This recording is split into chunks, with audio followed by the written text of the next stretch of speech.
Radiation आणि आपला हल्ली फार जवळचं नातं झालेलं आहे आणि ते रेडिएशन आता कमी करण्याच्या दृष्टीने आपण मग प्रयत्न करत असतो. तर हे प्रयत्न ज्यांनी केले आहेत, रेडिएशन कमी करणारी चिप ज्यांनी बनवली आहे ते गौरव सवालाखे यांना आता आपण स्टेजवर बोलवूया.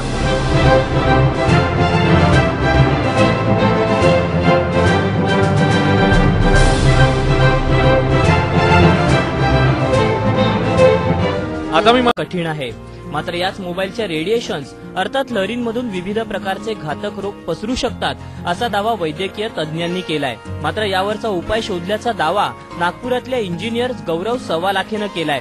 गौरवने अँटी रेडिएशन चिपची निर्मिती केली आहे. ही चिप 70% मोबाईल रेडिएशन शोषून घेण्यास मदत करते. त्यामुळे रेडिएशनमुळे निर्माण होणारा धोका कमी होतो असंही त्यानं म्हटलंय.